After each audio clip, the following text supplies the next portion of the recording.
नमस्कार दोस्तों, मैं Sarita Kumari verbs study channel में आप सभी का स्वागत करती हूँ। आइए दोस्तों, पर्यावरण एवं शिक्षा शास्त्र का अध्ययन हम लोग कर रहे थे, जिसके अंतर्गत हम लोगों ने अभी तक बहुत सारे चैप्टर को कवर किया है।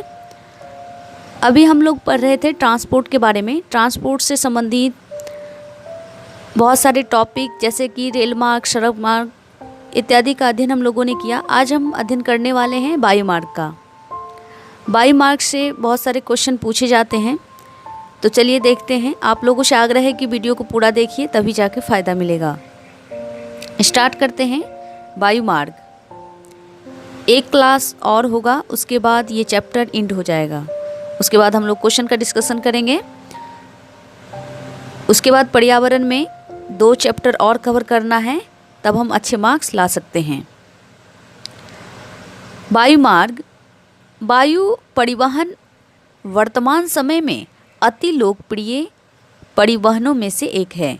वायु परिवहन एक स्थान से दूसरे स्थान तक आवागमन का तीव्रतम साधन है। इसके द्वारा अति दुर्गम स्थानों जैसे कि ऊंचे पर्वत, मरुस्थलों, घने जंगलों व लंबे समुद्री रास्तों को सुगमता से पार किया जा सकता है। वायु मार्ग के द्वारा जो है ऊंचे पहाड़, मरुस्थल, घने जंगल, लंबे समुद्री रास्ते को हम आसानी से पार कर सकते हैं। भारत में वायु परिवहन का आरंभ 1911 ईस्वी में हुआ। कितने ईस्वी में? 1911 ईस्वी में पहली बार इलाहाबाद से नैनी के मध्य 10 किलोमीटर की दूरी हेतु वायु डाक प्रचालन संपन्न किया गया।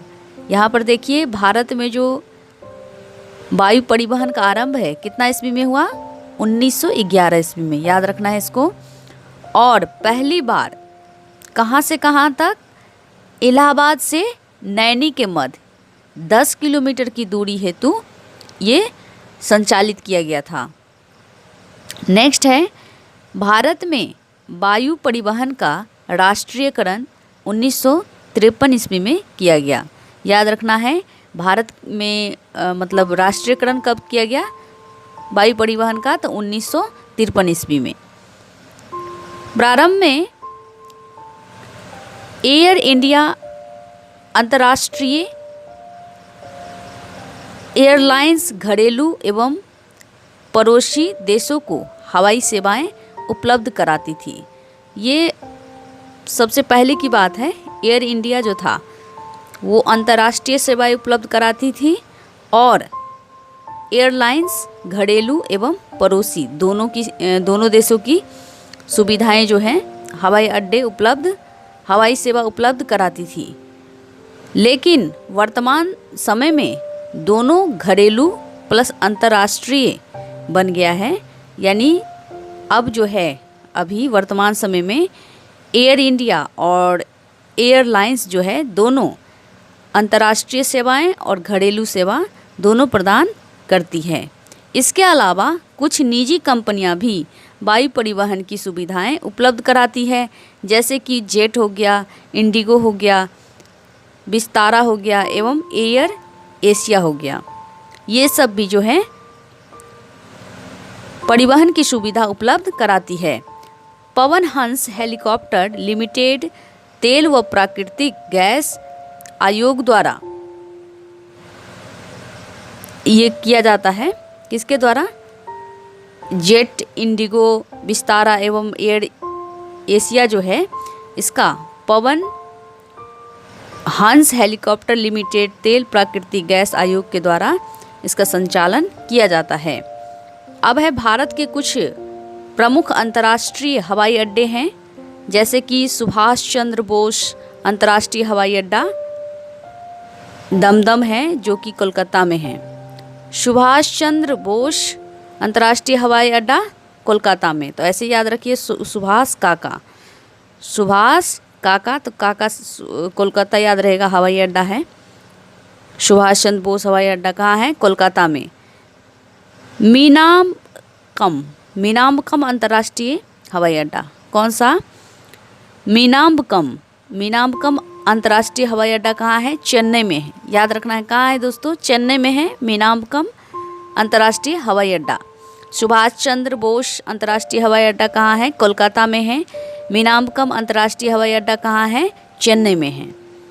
राजीव गांधी अंतर्राष्ट्रीय हवाई अड्डा हैदराबाद में है। कहाँ है राजीव गांधी अंतर्राष्ट्रीय हवाई अड्डा?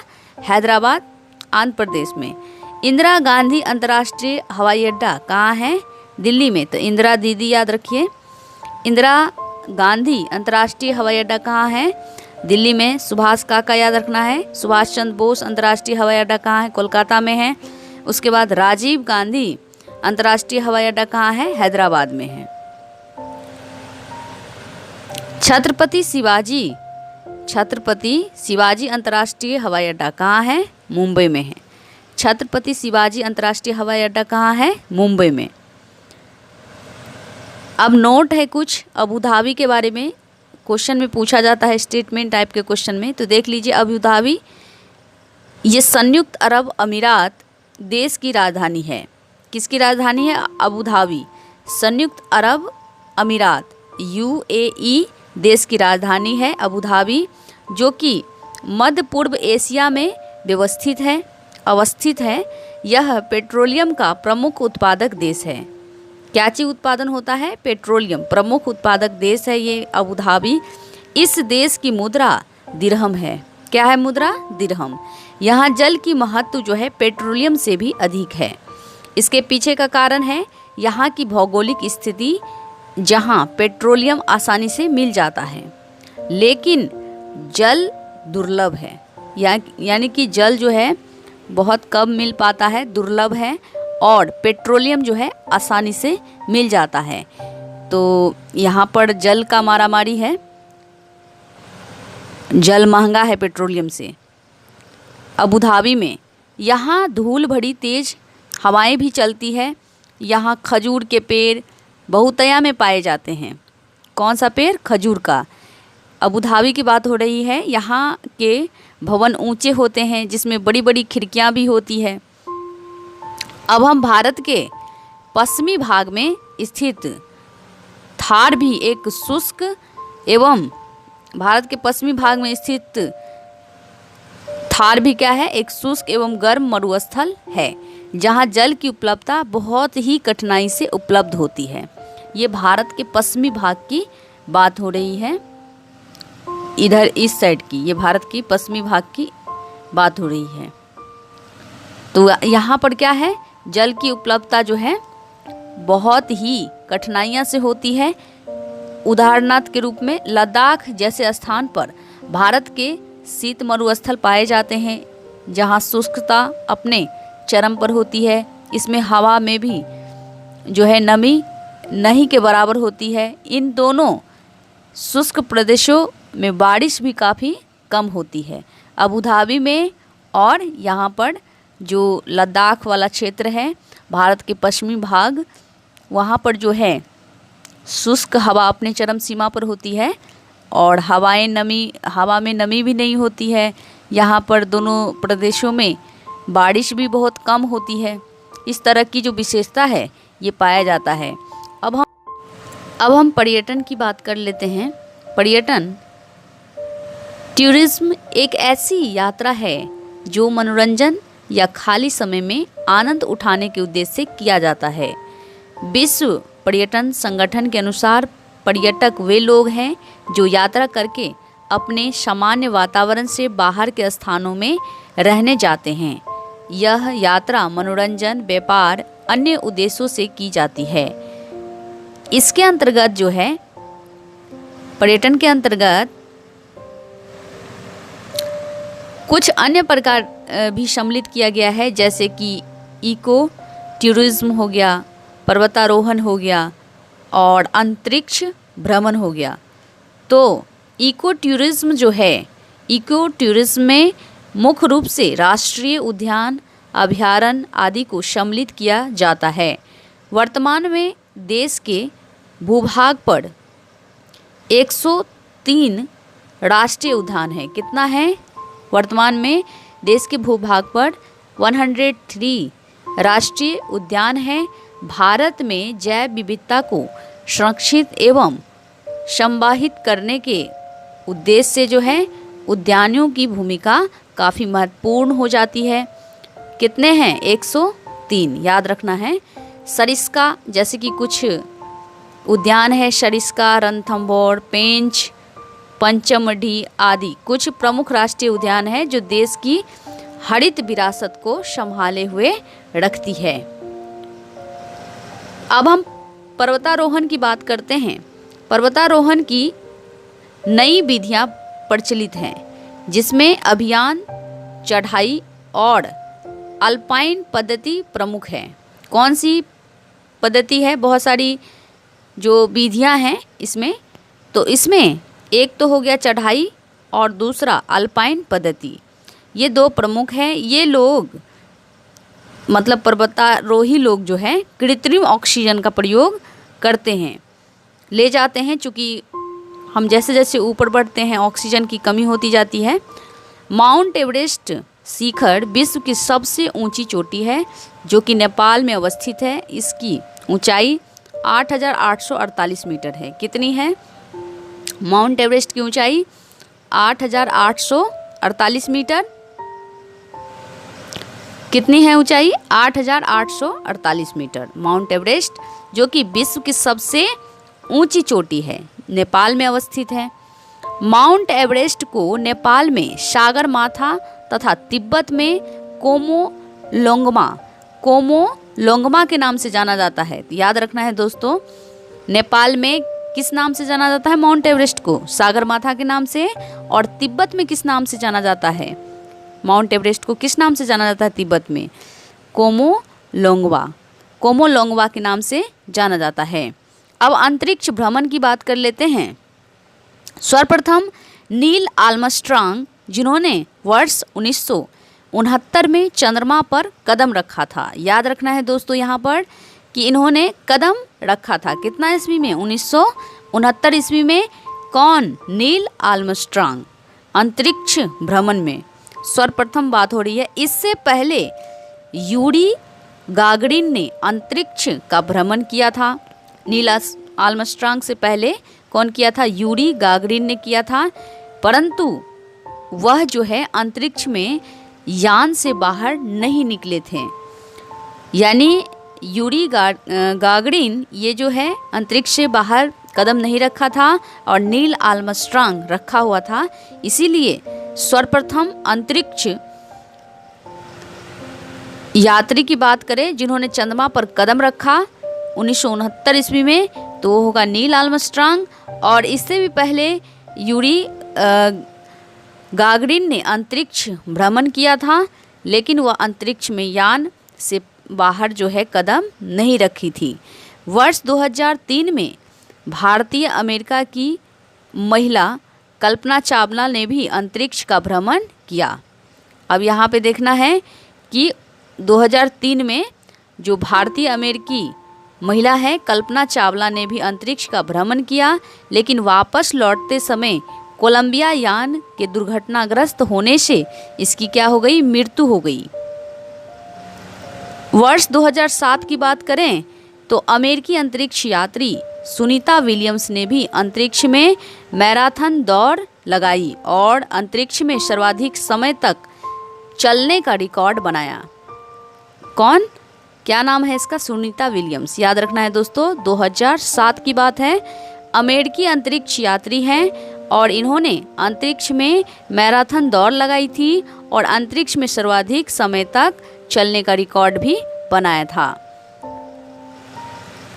उल्कास्म की बात करते हैं तो ये छोटे आकाशीय पिंड होते हैं। उल्कास्म क्या होता है? एक छोटा आकाशीय पिंड होता है जो धूल व गैस के बने होते हैं, जो कि गुरुत्वाकर्षण के कारण पृथ्वी के वायुमंडल में प्रवेश करते हैं और वायुमंडलीय घर्षण से चमकने लगते हैं।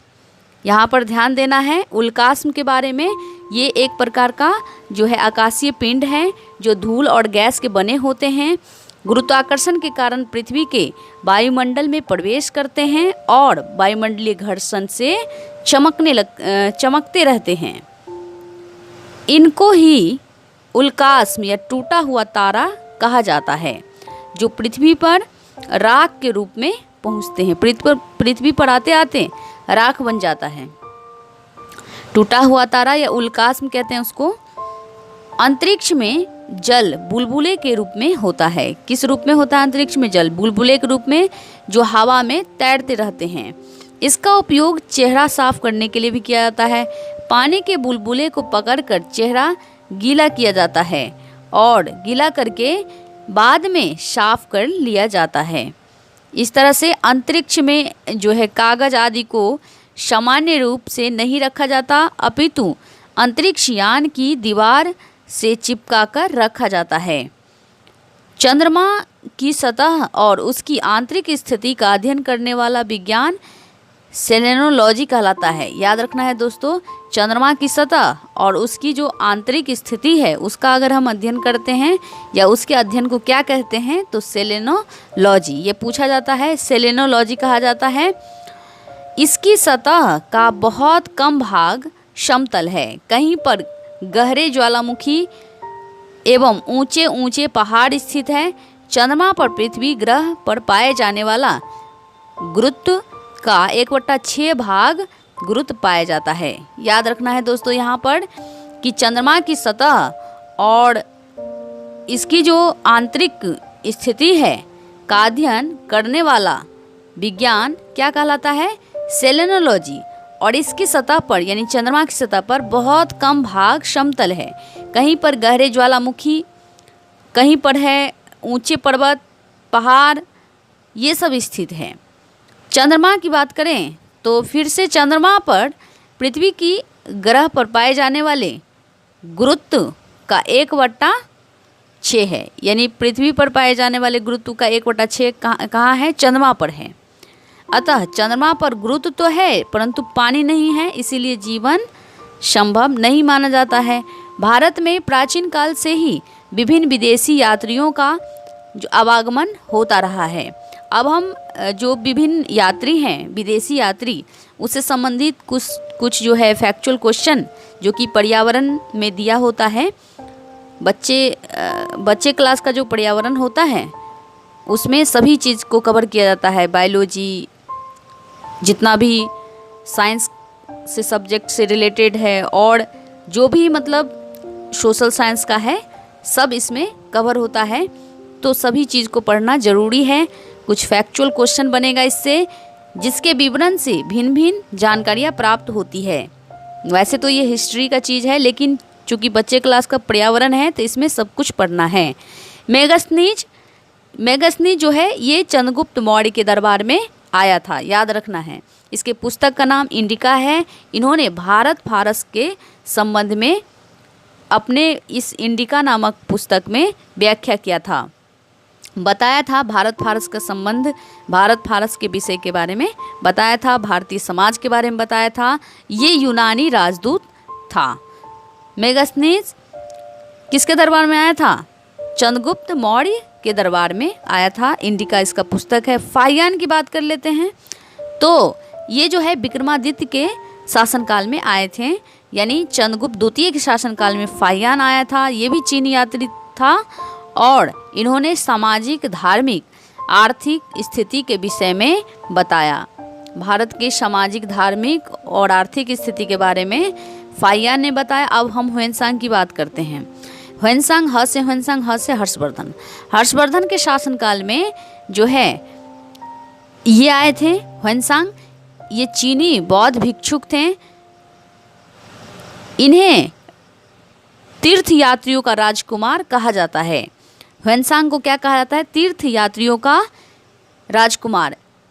इनका जो जीवन वृत्तांत है सियुकी बुक नाम से प्रसिद्ध है। ह्वेनसांग का जीवन वृत्तांत किस नाम से प्रसिद्ध है? सियुकी। याद रखना है किस नाम से? सियुकी। नालंदा विश्वविद्यालय में बौद्ध धर्म से संबंधित अध्ययन के लिए ह्वेनसांग आए थे। अलबरूनी की बात करते हैं तो महमूद गजनी के साथ भारत आया था। अलबरूनी मूल रूप से उज्बेकिस्तान के निवासी थे। कहाँ के निवासी? उज्बेकिस्तान के। तहकीक-ए-हिंद और किताब-उल-हिंद खासकर भारत के तालाबों का वर्णन इसमें किया गया है। तहकीक-ए-हिंद या किताब-उल-हिंद में खास करके जो है किसका वर्णन किया गया है? तालाब का। अलबरूनी ये महमूद गजनी के शासनकाल में आए थे, यानी उसी के साथ आया हुआ था। और इसके बुक का नाम क्या है? तहकीक ए हिंद और किताबुल हिंद। इब्न बतूता जो है मोहम्मद बिन तुगलक, ये अफ्रीकी या मोरक्को यात्री थे। इन्होंने मतलब काजी का पद धारण किया था, यानी मोहम्मद बिन तुगलक ने इसे काजी मतलब न्यायाधीश के पद पर नियुक्त किया था। और इसके बुक का नाम रेहला है। नेक्स्ट है वास्को डी गामा। 1498 ईस्वी में समुद्री मार्ग द्वारा भारत की इन्होंने खोज किया था। पुर्तगाल नाविक था। और अगर हम डुआर्ट बारबोसा और डोमिंगो पायस की बात करें, डुआर्टे बारबोसा और डोमिंगो पायस, ये जो है पुर्तगाली यात्री थे दोनों। डुआर्टे बारबोसा और डोमिंगस पायस कौन थे? पुर्तगाली नाविक थे। ये दक्षिण भारत के विजयनगर के सम्राट कृष्णदेव राय के शासनकाल में आए थे। दक्षिण भारत के विजयनगर सम्राट का शासक कौन था? कृष्णदेव राय। सबसे समृद्धशाली शासक, प्रभावशाली शासक कृष्णदेव राय था। इसी के शासनकाल में डुआर्टे बारबोसा और डोमिंगस पायस आए थे। उसके बाद ऊर्जा के स्रोत हैं, इसका अध्ययन हम नेक्स्ट क्लास में करेंगे।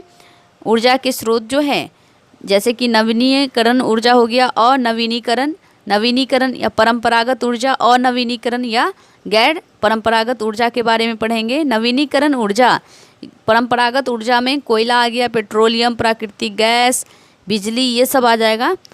परंपरागत में गैर परंपरागत ऊर्जा का स्रोत है सौर ऊर्जा, पवन ऊर्जा, ज्वारीय ऊर्जा, बायोगैस ऊर्जा, परमाणु ऊर्जा या नाभिकीय ऊर्जा, ये सब गैर पारंपरिक ऊर्जा का स्रोत है। नेक्स्ट वीडियो में हम नेक्स्ट क्लास में पढ़ेंगे, एक वीडियो और पढ़ेंगे, उसके बाद ये चैप्टर एंड हो जाएगा। उम्मीद करते हैं दोस्तों आप लोगों को अच्छा लगा है तो लाइक, सब्सक्राइब, कमेंट, शेयर ज़रूर कीजिए, ताकि मैं आप लोगों के लिए इसी भी बेहतरीन वीडियो लाने का प्रयास करूँगी। मिलते हैं नेक्स्ट वीडियो में। नमस्कार, जय हिंद, जय भारत।